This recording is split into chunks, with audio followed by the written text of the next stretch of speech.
Hello प्यारे बच्चों, how are you. आज की ऑनलाइन क्लास में मैं रामचंद्र चौहान आप सभी का स्वागत करता हूं। आज इस वीडियो में हम कक्षा 8वीं की गणित कार्य पुस्तिका के कार्यपत्रक संख्या 15 को हल करेंगे, जिसका कठिनाई स्तर है मध्यम और दक्षता है संख्याओं के गुणनखंड की समझ विकसित कर पाना। प्यारे बच्चों, आपकी गणित कार्य पुस्तिका से संबंधित सभी कार्यपत्रक के लिंक इस वीडियो के डिस्क्रिप्शन में आपको मिल जाएंगे। अगर आप कोई और कार्यपत्रक का सलूशन देखना चाहते हैं तो इस वीडियो के डिस्क्रिप्शन में दिए गए लिंक पर क्लिक करके देख सकते हैं। आइए स्टार्ट कर लेते हैं इस वीडियो को। आप सभी बच्चे अपनी गणित कार्य पुस्तिका का कार्यपत्रक नंबर 15 निकाल लें। हम उनके प्रश्नों को हल करते हैं। पहला प्रश्न, बॉक्स में संख्या लिखिए। यहाँ पर ये जो बॉक्स बने हुए हैं, हमें यहाँ पर खाली जो जगह है यहाँ पर संख्या भरनी है बॉक्स के अंदर। अब एक के गुणा में आगे बॉक्स बना हुआ है और बराबर में 28 लिखा हुआ है। तो एक का गुणा किस संख्या से करा जाए कि 28 बन जाए? तो एक का गुणा हमें 28 से ही करना पड़ेगा। एक और 28 का गुणा 28 होता है। अब दो का गुणा किससे किया जाए ताकि फिर से 28 बन जाए? तो 14 से 2 का गुणा करेंगे तब 28 बनेगा। ठीक है। फिर इसके बाद 4 का गुणा किस संख्या से करें ताकि 28 बन जाए? तो 4 का गुणा 7 से करने पर 28 आता है। 4 साते 28। ये लीजिए, यहाँ 7 आएगा। यहाँ पर पहला जो मान है वो हमें दिया हुआ नहीं है और बाद वाला मान 7 दे दिया। तो किस संख्या का 7 से गुणा करने पर 28 आता है? तो वो हो जाएगा 4। 4 का गुणा 7 से करने पर 28 आता है। ऐसे ही इस बॉक्स में भरना है। 9 का गुणा हम ऐसी कौन सी संख्या से करें जिससे कि हमें क्या मिल जाए? 72 मिल जाए। तो 8 और 9 दोनों का गुणा करने पर 8 9 72 होता है। अब यहाँ पर दो बॉक्स दे दिए खाली। तो एक तो दे दिया 6। 6 का गुणा अगर हम 12 से करते हैं तब 72 आता है। 12 और 6 का गुणा 12 6 72। यानी यहाँ पर जो संख्या होगी उनका गुणा करने पर 12 आएगा। तो 12 होता है। 4 गुणा 3 भी 12 होता है। 6 गुणा 2 भी 12 होता है।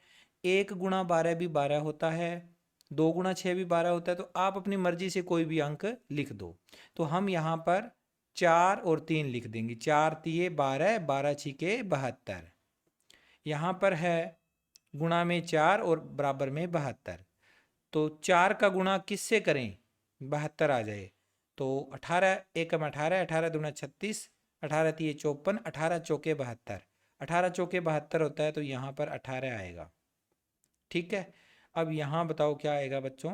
यहाँ देखो, 72 बनाना है तो 72 के गुणा में ये इधर क्या है? बराबर में 3 इंटू 2 6। 6 का गुणा किससे करें ताकि 72 आ जाए? तो 12 छिके 72 होता है। तो यहाँ पर 12 आएगा। ठीक है। इसके बाद बराबर में सब के 84 लिखा हुआ है और हमें यहाँ पर बॉक्स के अंदर संख्या भरनी है। तो 7 का गुणा 12 से करने पर 12 साते 84। अब यहाँ क्या आएगा? 2 और 3 दे दिया। 2 और 3 तो दिया हुआ है और बीच वाला बॉक्स खाली है। तो 2 तिये 6। 6 का गुणा किससे करें ताकि 84 आ जाए? तो अगर आपको नहीं पता चलता है तो 84 में 6 का भाग दे लो, नहीं तो अगर आपको डायरेक्ट पता चल जाए तो आप लिख सकते हो। देखो, 84 में जब हम इस 2 का और 3 का गुणा करके 6 आया, 6 का भाग देंगे तो 14 आएगा। 14 छिके 84 होता है। ठीक है। अब यहाँ देखो, 4 के गुणा में 2 बॉक्स खाली हैं और बराबर में 84 लिखा हुआ है। तो 4 का भाग इसमें देंगे 84 में, 21 चौके 84 होता है। यानी 21 आना चाहिए आंसर। अगर एक बॉक्स होता तो हम 21 लिख देते। अब अगर यहाँ 2 बॉक्स है तो हम क्या करेंगे? ऐसी 2 संख्याएं लिखेंगे जिनका गुणा करने पर 21 आता है। तो 2 संख्याओं का गुणा, यानी कि एक 7 और दूसरे 3, 7 तिये 21। यहाँ 7 और 2 का गुणा करते हैं तो 14 आता है। 14 और बराबर में 84 बनाना है तो 14 छिके 84 होता है। तो यहाँ आ जाएगा 6। 14 छिके 84। ठीक है। इसके बाद आगे करते हैं इसका अगला क्वेश्चन। क्वेश्चन नंबर 2 लिखा हुआ है, संख्याओं का गुणनखंड वृक्ष पूर्ण कीजिए। जैसे कि ये गुणनखंड वृक्ष हमें एग्जाम्पल यानी उदाहरण के रूप में दिखाया हुआ है। 3 का 3 से गुणा करने पर क्या आया? 9 आया। और 9 का आगे इस 3 से गुणा करने पर 9 3 27 आ गया। ऐसे ही हमें ऊपर से नीचे की ओर आना है। अब यहाँ पर तो देखो 16 लिखा हुआ है, तो 32 लिखा हुआ है। तो 32 को हम क्या लिख सकते हैं? 32 को लिख सकते हैं 8 और 4, 8 चौके 32। अब 4 के गुणनखंड क्या हो सकते हैं? 2 गुणा 2। और 8 के गुणनखंड क्या हो सकते हैं? 4 गुणा 2। तो ये इसका गुणनखंड वृक्ष बन गया।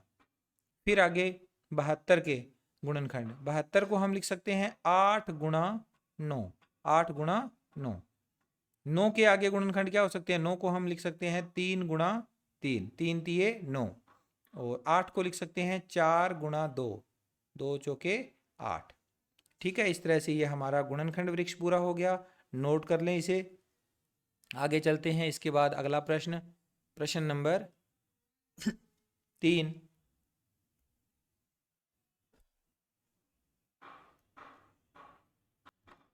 प्रश्न नंबर 3 में दिया हुआ है, निम्नलिखित संख्याओं के अभाज्य गुणनखंड कीजिए। ये टॉपिक हो सकता है आपके लिए नया हो, लेकिन आपकी गणित की जो पाठ्य पुस्तक है उसमें इस तरह का टॉपिक आया हुआ है। हमें इसके गुणनखंड करने हैं। जैसे यहाँ 90 के गुणनखंड, सबसे छोटी अभाज्य संख्या 2 होती है, तो सबसे पहले 2 से भाग देना होता है। 2 का जब तक भाग जाता है तब तक हम 2 का भाग देते जाएंगे।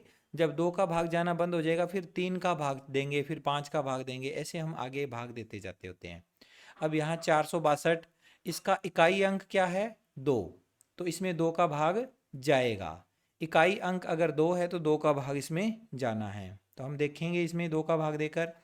सबसे पहले 4 में 2 का भाग देंगे तो 2 आ जाएगा। अब 6 में 2 का भाग देंगे 3 आ जाएगा। और इस 2 में 2 का भाग देंगे 1 आ जाएगा। ठीक है, 2 का भाग पूरा हो गया, एक लाइन लगा दो। अब इसके बाद इसका इकाई अंक क्या आ गया? इकाई अंक 1 आ गया। तो इसका मतलब अब 2 का भाग इसमें नहीं जाएगा। इकाई अंक अगर 0, 2, 4, 6 या 8 होता है ना, तभी 2 का भाग जाता है, अदरवाइज 2 का भाग नहीं जाता। तो यहाँ 2 का भाग नहीं जाएगा। अब इसके बाद 3 की भाजकता चेक करेंगे पहले। यहाँ डायरेक्ट ऐसे नहीं है कि 3 लिख दोगे आप, पहले 3 की भाजकता चेक करोगे, जांच करोगे कि क्या 3 का भाग जाएगा या नहीं जाएगा। तो 3 के भाग को जांच करने का आसान सा तरीका है, अंकों को जोड़ कर दो। 2, 3 और 1, 2, 3, 5 और 1 6, 6 आ गया। 6 में 3 का भाग जाता है तो इसका मतलब 231 में भी 3 का भाग जाएगा। तो 3 का भाग देंगे। सबसे पहला अंक 2, 2 में 3 का भाग नहीं जाता, तो आगे वाले अंक 3 को साथ में मिलाकर 23 बन जाएगा। 23 में 3 का भाग देंगे तो 3 का पहाड़ा पड़ेंगे। 3 एकम 3, 3 दूनी 6, 3 तिये 9, 3 चौके 12, 3 पाँचे 15, 3 छिके 18, 3 साते 21, 3 आठे 24, 3 आठे 24 ज़्यादा हो गया तो 3 साते 21, 7 आ गया। बचे कितने? 23 में से 21 चले गए, 2 बच गए। 2 आगे 1 से मिलकर क्या बन जाएगा? फिर से 21 बन जाएगा। तो 3 साते 21, फिर से 7 आ गया। फिर एक लाइन लगा देंगे यहाँ पर। ठीक, इसके बाद यहाँ पर क्या आ गया? 77, 77 77, यानी कि इसमें अब 3 का भाग नहीं जाएगा। क्यों नहीं जाएगा? क्योंकि 3 का भाग जाने के लिए अंकों का जोड़ 3 के पहाड़े की कोई संख्या बननी चाहिए। तो यहाँ 7 और 7 14 आता है, 14 3 के पहाड़े में नहीं आता। इसका मतलब ये 77 जो है वो 3 से नहीं कटेगा। अब हमें 3 के बाद अगला नंबर देखना है।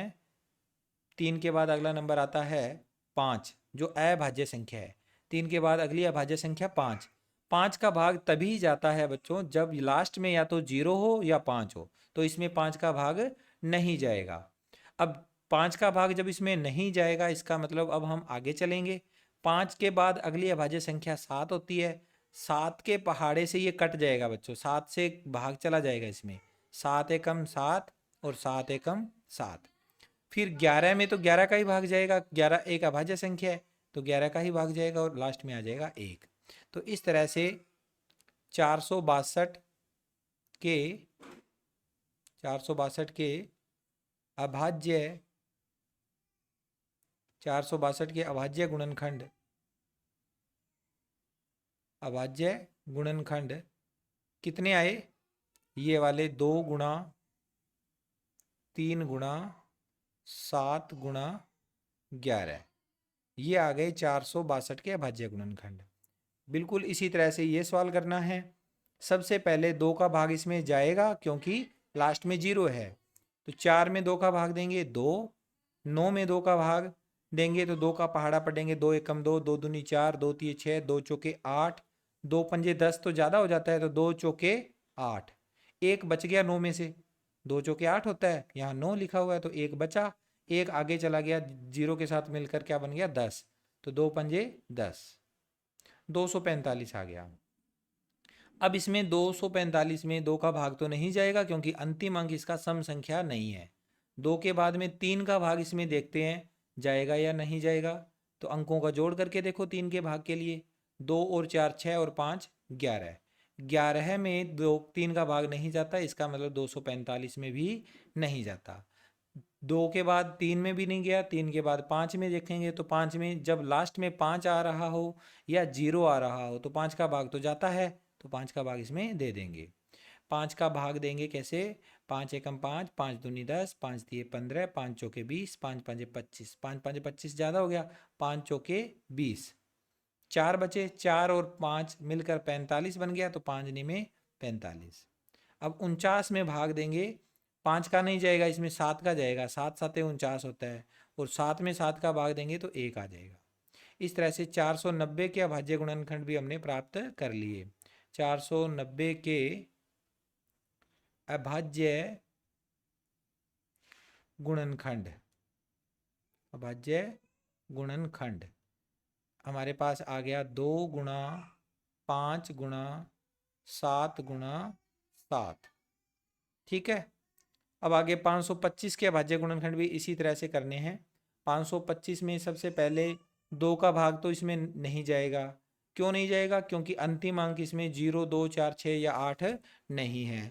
अब 525 में हम आगे भाग देंगे 5 का, 3 का भाग देखेंगे, सॉरी पहले 3 का भाग देखो, 5 और 2 7 और 5 12, 12 में 3 का भाग जाता है, इसका मतलब 525 में भी 3 का भाग जाएगा। तो 525 का पहला अंक 5 है, इसमें 3 का भाग देंगे, तो भाग कैसे देंगे, 5 3 एकम 3, 3 दूनी 6, 6 ज़्यादा हो गया तो 3 एकम 3, 5 में से 3 हमने लिख लिए, तो इसका मतलब अब 2 बच गए, 2 और 2 मिलकर 22 बन गया। 3 के पहाड़े में 22 नहीं आता, 21 आता है 7 नंबर पे, 7 तिये 21, फिर बच गया 1, 1 और 5 मिलकर कितना बन गया 5, 1 और 5 15, 15 में आपने आ जाएगा आगे 3 पंजे 15, ठीक है। 1 और 5 मिला 15, 15 में 3 का भाग देंगे 5 आ जाएगा। अब 3 का भाग इसमें दोबारा चेक करेंगे, 7 और 5 12 और 1 13, 3 का भाग इसमें नहीं जाएगा क्योंकि 13 में 3 का भाग नहीं जाता। अब 3 के बाद में अगली अभाज्य संख्या 5 आती है और 5 का भाग इसमें जाएगा, क्यों जाएगा, क्योंकि अंतिम अंक इसका 5 है, तो 5 में तो जब लास्ट अंक 5 आ जाए तो 5 का भाग जाता है। अब हम 5 का पहाड़ा पढ़ेंगे, 5 एकम 5, 5 दूनी 10, 5 दिए 15, 5 चौके 20, 20 ज़्यादा हो गया, 17 से छोटा तो 15 आता है 3 नंबर पे, 5 दिए 15, बचा कितना यहाँ से 2, 2 और 5 मिलकर हो गए 25, 25 जो है वो 5 के पहाड़े में 5 नंबर पे आता है, ये लो। फिर इसके अंदर फिर से 5 का भाग जाएगा क्योंकि अंतिम अंक इसका फिर से 5 है, 5 के पहाड़े में 35 आता है 7 नंबर पे, और 7 से 7 कट जाएगा 1 पर। तो 525 जो संख्या दी रखी थी हमें, 525 लिखना था, 525 के अभाज्य गुणनखंड निकालने हैं, तो 525 के अभाज्य गुणनखंड कितने आए बच्चों, 3 गुणा 5 गुणा 5 गुणा 7, ये 525 के अभाज्य गुणनखंड आ गए। सेम इसी तरह से हमें 512 के अभाज्य गुणनखंड निकालने हैं आगे वाले सवाल में। तो 512 में सबसे पहले इसका अंतिम अंक देखो 2 है, इसका मतलब 2 का भाग इसमें जाएगा। 5 में 2 का भाग देंगे, 2 दूनी 4, 1 बच गया, 1 और 1 मिलकर 11, तो 11 में अगर हम भाग देंगे 2 का तो 5 दूनी 10, फिर एक बच गया, एक और दो मिलकर हो गया 6, 12, 12 में भाग दिया 6। ठीक है, 6 दूनी 12। फिर इसमें 2 का भाग देंगे, 2 का भाग देंगे तो क्या आएगा, 2 एकम 2। फिर 5 में भाग देंगे, 2 दूनी 4, एक बच गया, एक और 6 16, 8 दूनी 16। फिर हम 2 का भाग देंगे इसमें, क्योंकि अंतिम अंक इसका एक सम संख्या है, एक में भाग जाता नहीं है, 12 में भाग देंगे 6 दूनी 12, और 8 में भाग देंगे 4 दूनी 8। 64 में भी 2 का भाग जाएगा, तो 64 में 2 का भाग देंगे, 6 में 2 का भाग दिया, 2 तिये 6, 2 दूनी 4। 32 में 2 का भाग देंगे तो 32 का आधा कर दो, 16। 2 का भाग देने का मतलब संख्या का आधा करना ही तो होता है, तो 16 में 2 का भाग देने का मतलब 16 का आधा कर दो, 8। 8 में 2 का भाग दे दिया, 8 का आधा कर दिया, 4। फिर 4 में 2 का भाग दे दिया तो कितना आया, 2, और 2 में 2 का भाग दे दिया, 1 आ गया। इस तरह से हमने इस 512 के अभाज्य गुणनखंड कर लिए। अब यहाँ लिख देंगे, सामने नीचे तो जगह है नहीं, यहाँ यहीं लिखेंगे 512 के अभाज्य, 512 के अभाज्य गुणनखंड कितने आए बच्चों, कितनी बार 2 आया हुआ है, 1 2 3 4 5 6 7 8 9, 9 बार 2 है, तो 2 गुणा 2 गुणा 2 3 बार, 4 बार, 5 बार, 6 बार, 7 बार, 8 बार, 9 बार, 9 बार 2 लिख दिया। ठीक है, आगे 285 के अभाज्य गुणनखंड भी करने हैं, तो सबसे पहले हमें 2 का भाग इसमें नहीं देना, क्योंकि अंतिम अंक इसका 5 है, 2 का भाग नहीं जाएगा। 2 के बाद आगे 3 का भाग, 3 का भाग जाएगा या नहीं जाएगा उसको हमें चेक करना पड़ेगा जोड़ करके अंकों का। 5 और 8 13, और 2 15, 15 में 3 का भाग जाता है, इसका मतलब 285 में 3 का भाग हम दे देंगे।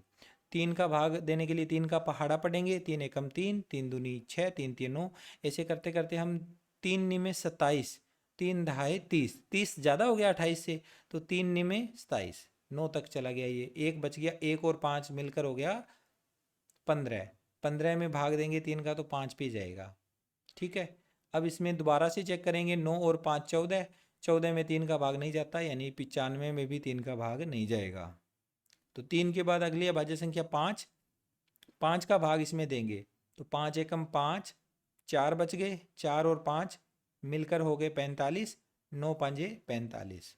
और 19 एक ऐसी संख्या है जिसमें 19 का ही भाग जाता है, अभाज्य संख्या है ये खुद, तो 19 एकम 19। तो 285 के अभाज्य गुणनखंड, अभाज्य गुणनखंड कितने आए बच्चों, 3 गुणा 5 गुणा 19। ठीक है, आगे इसके बाद 510 के अभाज्य गुणनखंड भी ज्ञात करने हैं, तो 510 और 602 सवाल रह गए अपने, इनको भी कर लेते हैं। सबसे पहले 510 में हम 2 का भाग देंगे, क्योंकि अंतिम अंक इसका 0 है, तो 5 में 2 का भाग दिया, 2 दूनी 4, एक बच गया, एक और एक मिलकर हो गया 11, 5 दूनी 10, फिर एक बच गया, एक और 0 मिलकर हो गया 10, 5 दूनी 10, 255। अब 255 में हम 2 का भाग तो नहीं दे पाएंगे, 3 का भाग चेक करेंगे, तो उसके लिए जोड़ करना पड़ेगा, 5 और 5 10, 10 और 2 12, 12 में 3 का भाग जाता है, यानी कि 255 में भी जाएगा 3 का भाग। 2 में भाग नहीं जाता 3 का, 2 छोटा है, तो आगे वाले 5 को भी साथ में मिला लेंगे, 25। 3 के पहाड़े में 25 नहीं आता, लेकिन 25 से छोटा 24 आता है, तो 8 नंबर पे आता है, 3 8 24, तो 25 में से 24 चले गए, एक बच गया, एक और 5 मिलकर हो गया, कितना हुआ 15, 5 दिए 15, 85 आ गया। इसके लास्ट में अब 8 और 5 13, 13 का जोड़ करा हमने तो 13 आया, 13 में 3 का भाग नहीं जाता, यानी 85 में भी 3 का भाग नहीं जाएगा। तो अब 3 के बाद अगली अभाज्य संख्या 5, 5 का भाग तो इसमें जाएगा ही, क्योंकि 85 के लास्ट में 5 आया हुआ है, तो भाग दे देंगे, 5 एकम 5, 3 बचा, 3 और 5 35, 7 पंजे 35, और 17 में 17 का ही भाग जाता है, तो 17 में 17 का भाग दे दिया, 1 आ गया। इस तरह से 510 के अभाज्य गुणनखंड, 510 के अभाज्य गुणनखंड कितने आए बच्चों,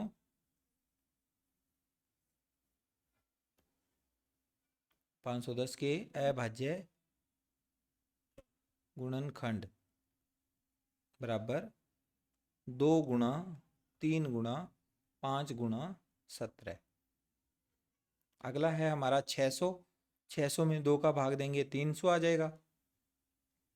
300 में 2 का भाग देंगे 150। 150 में 2 का भाग देंगे 75। अब 75 में 2 का भाग नहीं जाएगा, तो 75 में अब 7 और 5 12, तो 3 का भाग इसमें जाएगा। 3 दूनी 6, 1 बच गया, 1 और 5 15, 5 दिए 15। 25 में 5 का भाग जाएगा तो 5 आएगा, और 5 में 5 का भाग दिया 1 आ गया। ठीक है, इस तरह से 600 के भी गुणनखंड कंप्लीट हो गए। तो यहाँ लिख लो 600 के अभाज्य